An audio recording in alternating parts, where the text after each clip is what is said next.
নিরামিষ সয়াবিন একবার এই পদ্ধতিতে বানিয়ে দেখুন। মাছ মাংস ছেড়ে বাড়ির সবাই এটাই খেতে চাইবে। নমস্কার বন্ধুরা, পূর্বাস কিচেনে আবারও একটি নতুন রেসিপিতে আপনাদের সবাইকে স্বাগত জানাই। তো বন্ধুরা, আজকে কিন্তু আমি একটি সয়াবিনের রেসিপি আপনাদের সঙ্গে শেয়ার করছি, সম্পূর্ণ নিরামিষ পদ্ধতিতে। তো চলুন দেখে নেওয়া যাক আজকের এই রেসিপিটি। তো সয়াবিনের রেসিপি বানানোর জন্য এখানে আমি কড়াইতে আগে থেকেই জল গরম করতে বসিয়ে দিয়েছিলাম। এবার আমি জলের মধ্যে 1 বাটি পরিমাণে মিনি সয়া নিয়েছি। এখানে আপনারা যে কোনো সয়াবিন দিয়েই এই রেসিপিটা বানিয়ে নিতে পারেন। তো সয়াবিনটাকে প্রথমে সেদ্ধ করে নিতে হবে। তো দেখুন 5 মিনিট মতো আমি এই জলের মধ্যে সয়াবিনগুলোকে সেদ্ধ করে নিয়েছি। এবার আমি গ্যাসের ফ্লেমটা অফ করে সয়াবিনগুলোকে একটি পাত্রে তুলে নিচ্ছি। আপনারা হয়তো অনেকেই বলবেন যে সয়াবিন সেদ্ধ করার কোনো দরকার নেই। তো এখানে বলে রাখি, যেহেতু সম্পূর্ণ নিরামিষ, তাই সয়াবিনগুলোকে সেদ্ধ করে রান্না করলে দেখবেন সয়াবিনের মধ্যে যে একটা গন্ধ থাকে সেটা কিন্তু চলে যায়। তো দেখুন সয়াবিনগুলোকে আমি পরিষ্কার করে 2 থেকে 3 বার জল পাল্টে ধুয়ে নিয়েছি। এবার সয়াবিনের মধ্যে যে এক্সট্রা জলটা আছে সেটা কিন্তু অবশ্যই হাত দিয়ে চেপে চেপে এইভাবে জলটাকে বের করে নিতে হবে। এবার এর মধ্যে আমি কিছু উপকরণ মেশাচ্ছি। দিয়ে দিলাম স্বাদ মতো নুন, 2 টেবিল চামচ পরিমাণে কর্নফ্লাওয়ার, আর দিয়ে দিচ্ছি হাফ টেবিল চামচ পরিমাণে চালের গুঁড়ো। এরপর দিয়ে দিচ্ছি কালারের জন্য 1 টিস্পুন পরিমাণে কাশ্মীরি লঙ্কার গুঁড়ো, আর দিয়ে দিচ্ছি কিছু সস।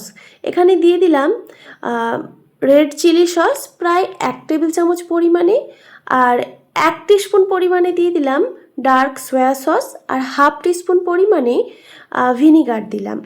এবার এই সব উপকরণগুলোকে খুব ভালোভাবে মেখে নিয়ে এটাকে রেস্টে রেখে দেব প্রায় 15 মিনিট মতো। ততক্ষণে আমি ক্যাপসিকামটাকে কেটে নেব। তো একটা মিডিয়াম সাইজের ক্যাপসিকাম নিয়েছি। ক্যাপসিকামগুলোকে এরকম চৌকো চৌকো করে কেটে নেব।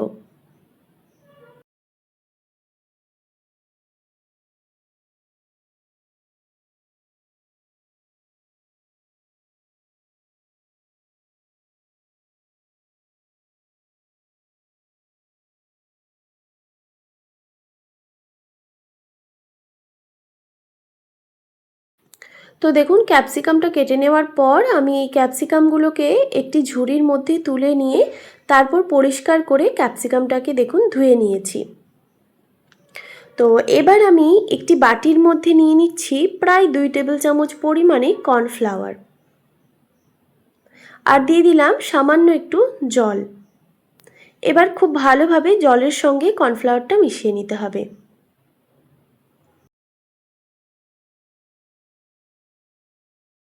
এবার এটা আমি সাইডে সরিয়ে রাখছি, পরে ব্যবহার করব। তারপর দেখুন একটি ননস্টিকের কড়াইতে দিয়ে দিচ্ছি পরিমাণ মতো সাদা তেল। এবার যে আমি সয়াবিনগুলোকে ম্যারিনেট করে রেখেছিলাম, এই সয়াবিনগুলোকে এই তেলের মধ্যে ভেজে নেব।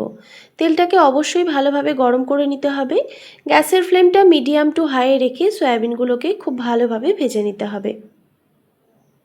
তো বন্ধুরা, এখানে বলি, সয়াবিনগুলো যখন ভাজবেন অবশ্যই এইরকম ননস্টিকের একটা কড়াই ভেজে নিলে দেখবেন ভালো রেজাল্ট পাবেন। না হলে কিন্তু এই সয়াবিনগুলো ভাজার সময় একটু কড়াইতে লেগে যেতে পারে যদি অ্যালুমিনিয়ামের কড়াই হয়।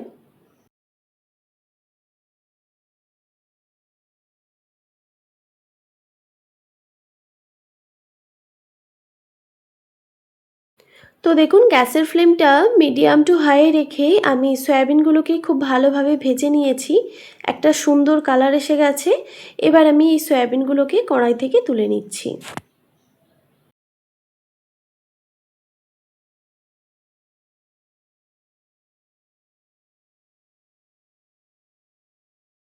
সব সয়াবিন যেহেতু একসঙ্গে ভাজা যায়নি, তাই আমি দুটো ব্যাচে এই সয়াবিনগুলোকে ভেজে নিলাম।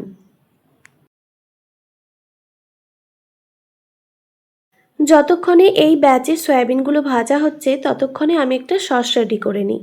একটি বাটির মধ্যে নিয়ে নিয়েছি 2 টেবিল চামচ পরিমাণে টমেটো কেচাপ, আর ওর সাথে আমি দিয়ে দিচ্ছি 1 টেবিল চামচ পরিমাণে রেড চিলি সস, 1 টেবিল চামচ পরিমাণে গ্রিন চিলি সস, আর 1 টিস্পুন পরিমাণে দিয়েছি dark soya sauce, half teaspoon পরিমাণে দিয়েছি ভিনিগার, আর কালারের জন্য দিয়ে দিচ্ছি কাশ্মীরি লঙ্কার গুঁড়ো। তারপর খুব ভালোভাবে এই উপকরণগুলোকে মিক্স করে নিতে হবে। তো বন্ধুরা, এই সসগুলো কিন্তু আমি একটু আন্দাজ করেই দিয়ে দিয়েছি, মানে চামচ মেপে আর দেওয়া হয়নি। তো দেখুন, সব উপকরণগুলো খুব ভালোভাবে মিক্স করে এবার এটিকে সাইডে সরিয়ে রেখে দিচ্ছি। তারপর ওই কড়াইতে যতটুকু পরিমাণে তেল রয়ে গেছিলো সেখান থেকে আমি কিছুটা পরিমাণে তেল তুলে রাখলাম, মানে এতটা তেলের আমাদের প্রয়োজন নেই। তারপর দেখুন, যে ক্যাপসিকামগুলো আমি এখানে কেটে রেখেছিলাম, ক্যাপসিকামগুলো এই তেলের মধ্যে দিয়ে দিলাম। তারপর স্বাদ মতো নুন দিয়ে এবার ক্যাপসিকামগুলোকে একটু ভেজে নেব, তবে খুব বেশি ভাজবো না, কারণ বেশি ভাজলে দেখবেন একটু নরম হয়ে যায়, ক্যাপসিকামগুলোর মধ্যে একটা ক্রাঞ্চি ভাব থাকে না। তো দেখুন, এইভাবেই কিন্তু হালকা করে ভেজে নিতে হবে। তো ভাজা হয়ে গেছে, এবার আমি এখানে যে সসটা রেডি করে রেখেছিলাম সেটা দিয়ে দিচ্ছি। তারপর ওই বাটি ধোয়া সামান্য একটু জলও দিয়ে দিলাম। তারপর খুব ভালোভাবে মিক্স করে নিতে হবে, আর এই সময় আমি গ্যাসের ফ্লেমটা একদম লোতে রেখেছি। তো খুব ভালোভাবে মিক্স করে নিয়ে প্রায় 5 মিনিট মতো আমি এই সসটাকে রান্না করে নিয়েছি ক্যাপসিকামের সঙ্গে। এবার এখানে আমি ভেজে রাখা সয়াবিনগুলো দিয়ে দিচ্ছি। সয়াবিনগুলো দেওয়ার পর কিন্তু বেশিক্ষণ রান্না করা যাবে না। তো দেখুন, খুব ভালোভাবে এবার এই সসের সঙ্গে মিক্স করে নিতে হবে।